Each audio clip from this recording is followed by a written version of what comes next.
What is up, everybody? Welcome back to RacingDudes.com. Well, the horse of the year debate will rage on now as the Breeders' Cup has ended, and now it's time to, it's kind of a, end of the season, end of the bigger races. We still have a few to go, but as far as horse of the year debate, this is it. We pretty much got it where we're going to go with it now, and so we'll kind of analyze what's going to happen. I'm going to throw up the Equibase pages, horse pages for all three of the major contenders here on the screen. We'll talk about the three major ones, and then I'll talk about kind of how I see it shaping up this year. So Fierceness will be here first, 6 wins. And again, this is for 2024, so ignore 2023. 6 wins for Fierceness, 6 starts, 3 wins, a second and a third for him. He earns, almost $3 million here over the season. His 6 races this year: 3rd in the Holy Bull, 1st in the Florida Derby, 15th in the Kentucky Derby, which ultimately is going to cost him 1st in the Jim Dandy, 1st in the Travers, and then 2nd in the Breeders' Cup Classic. Now, going into the Breeders' Cup Classic, we had said on the channel many times, it's his to lose, right? If Fierceness wins the Breeders' Cup Classic, he will be the 2024 Horse of the Year. He didn't win. He ran extremely well, though. He chased a very hot pace. He holds on for 2nd. In a weird way, it was the best race of his career, and he lost. He proved more in the Breeders' Cup Classic than he had at any other race in his career. I think the major knock on Fierceness was he can't, things have to go absolutely perfect for him. He can't, chase a hot pace or he'll just totally melt down. You saw his toughness in this race. He kind of proved all that talk wrong in this race. However, he also lost the race, and in turn probably lost Horse of the Year because of it. At the end of the day, when you look back on this, you go, boy, what an unlucky horse Fierceness has been.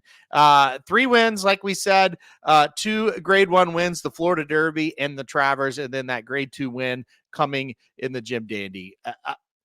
Kind of a tough luck horse, right?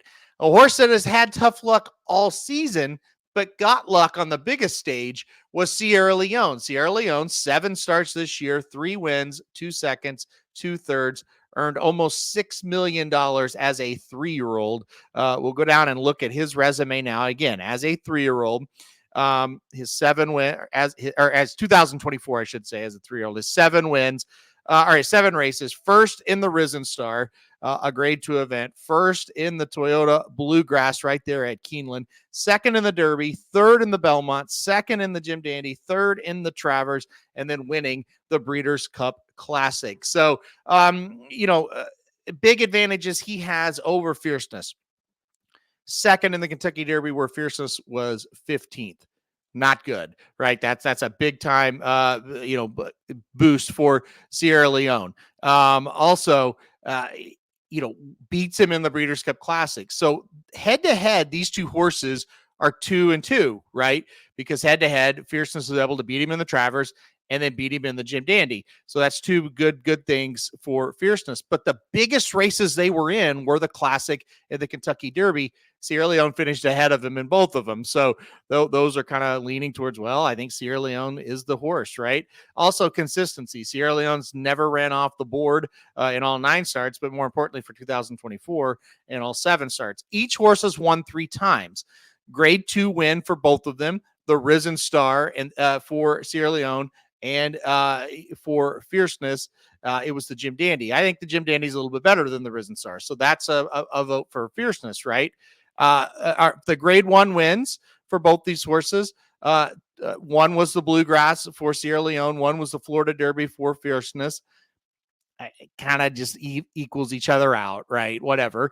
And then the other grade 1 for Sire Leon, the Breeders' Cup Classic, versus the grade 1, the Travers for Fierceness. Well, the Breeders' Cup Classic, that does trump the Travers. I mean, as much I love the Travers, the Classic is the richest race in this country. And also, you get the win against older horses. That means a lot. So, Sire Leon, I think, maybe edges out Fierceness as far as Horse of the Year. However, I don't think either one of them are going to win it, because this is your Horse of the Year, in my opinion. It will be Thorpedo Anna. 7 starts for Thorpedo Anna, 6 victories, 1 second. The 1 second was a neck loss to Fierceness. However, she beat Sire Leon, and she beat Sire Leon comfortably in that race, talking about the Travers. So that's kind of the weird thing about it. The one thing Fierceness had over Thorpedo Anna is I've got her beat head to head. However, then Fierceness loses to Sire Leon, which was a horse Thorpedo Anna beat pretty easily in the Travers. And so it kind of makes it convoluted and it lessens that win that Fierceness has over the Sierra Leone. It kind of lessens it. It's kind of like in football or any sport, really, when there's 3 1-loss teams and it's a 3-way tie and they've all beaten each other.